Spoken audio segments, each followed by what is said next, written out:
Hello everybody, I am Natural Wizard, and welcome back to my channel. Today I have something special for you. It is a 100% handcrafted short story about a certain wizard and his assistant on a quest searching for something of fables and legends. Oh yes, and I have my sister Madame Macabre with me, here to help with some of the voice acting. So without further ado, I present to you the quest of a forgotten legend. These tomes seem to show nothing of the whereabouts of the ancient temple of Saradomin. Varale, tell me again the name of this specter we are searching for. Again, Lagon. He was the high priest of Saradomin, known as Alvos Othrelos.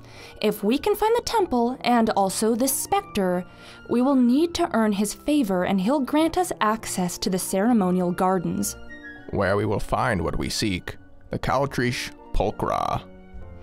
It's said to be submerged in a pond somewhere near the center of the garden, so we may need to pack a change of clothing. Indeed. Now for the temple's whereabouts. I know of a woman who may be able to help us locate it. She resides in the town of Draenor. Now let us make preparations for this quest, then we will be off. Draenor is very far away. How long do we plan to be on this quest? Oh, it shan't take too long. I've been there before, so I will use spatial magic to get us there. So the two mages gathered everything of necessity for the quest, and in an instant, they were in the town of Draenor. So, this is Draenor? Ah, yes indeed. It has been quite some time since I've been here. Seems like a pretty decent town at least. Now, where can we find this woman you spoke of? I believe she lives in a small home just on the edge of town. Mind you, she is very old.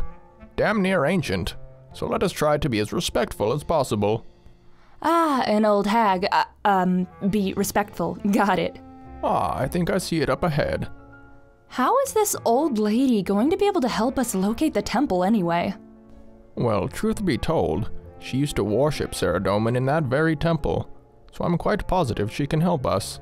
Either way, we've arrived. Let's get this over with. Oh, why hello there, youngsters. Is there anything I can help you with? Hello, Hilda. Actually, yes, I believe there is something you can help us with. How do you know my name? Wait, Lagon for Jobius Dextremity and Didymus the Third? Is that you? Indeed, it is me. But please, Hilda, just call me Lagon. Oh, is that really your full name? No wonder you've never told me. Ah yes, Hilda, I'd like you to meet my apprentice, Varale. Ah, what a lovely name you have, Varale. Thank you, ma'am. You are very welcome. Now, what can I help you two with? You see, we are searching for the Temple of Saradomin. I believe you know where to find it. Ah, so you seek the Caltrish Pulchra. Well, you're in luck. I have from many years ago for service to the temple, teleport tablets that will take you straight to the entrance of the temple. I have no use for them now. They've just been collecting dust. That is wonderful news. What would you be willing to take in trade for them? Well, I was just going to give them to you, but since you brought it up, I hear you've been quite successful in the tea trade. So how about you deliver me a bit of tea that you would recommend, at a discount of course. That sounds like a marvelous trade. I will bring you some of the finest teas I have. Well, this is going smoother than I imagined. Indeed. To be expected, though. I have been questing since I was just a boy. We should be back by nightfall. Well, anyway, here are the tablets I promised. Now off you go. Give Alphos my regards. The two mages thanked Hilda for her help and said their goodbyes. They then each used a teleport tablet, and in an instant, they were at the entrance of the lost temple of Saradomin. Within their first steps forward, the giant stone doors began to open, as if waiting for them. The two mages then stepped inside to be greeted by an endless expanse of long-forgotten architecture and ancient carvings. The room was very dark, as the sunlight began to dwindle and there were no windows, so they each cast a mage light spell to illuminate their path. Jutting through a far corner of the room was what appeared to be a narrow hallway, so the mages decided to traverse the seemingly growing darkness. After walking through the dark hallway for what seemed to be an unreasonable amount of time, they reached what appeared to be some sort of threshold followed abruptly by an empty wall, symbolizing the end of the hallway. Almost in sync, the two mages crossed the threshold only to find themselves almost nose to nose with the wall, so they had no choice but to venture back from where they came. But upon turning around, not 10 yards away, was a shimmering gateway awaiting them. Oh, the ceremonial garden. It must lay just beyond that gate.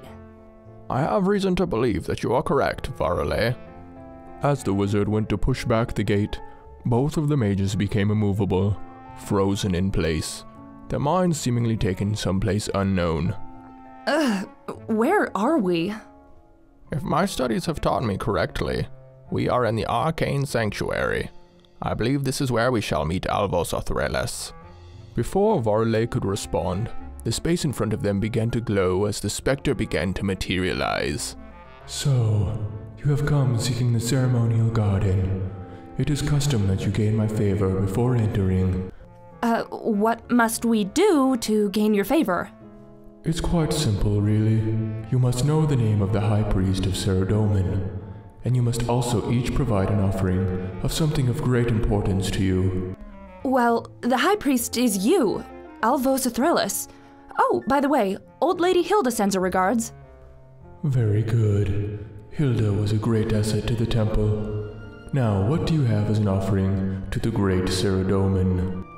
The two mages began rummaging through their bags to find an appropriate offering, producing a small sack of exquisite tea leaves from the wizard and a satchel of medicinal herbs from the apprentice. Very well. These offerings shall please Saradomin greatly. You have earned my favor, and I grant you access to the ceremonial garden. Saradomin be with you. Thus, their two minds were returned to their bodies, only to find that they were no longer in a narrow hallway about to pass through a shimmering gate, but in an endless sea of wondrous plants and trees. The garden was immaculate as if it had been consistently tended to. Awestruck by the beauty, the two mages began their search for a pond at the center of the garden. Before long, they had found it, a perfectly circular pond, and right under the surface were the glimmering leaves of the Calatrice pulchra. I can't believe it! The fables were true! The tales of this plant speak of its leaves being a cure-all for any ailment. I can't wait to see what I can do with it. What are your plans for it, Legon?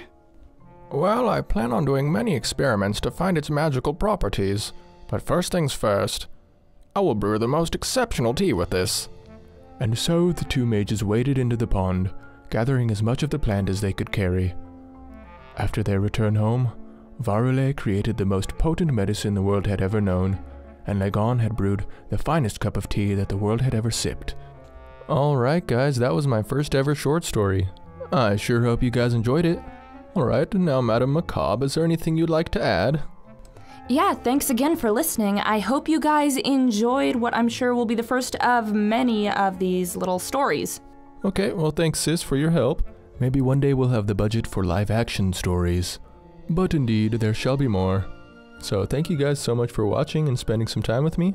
And as always, don't forget your tea before you go.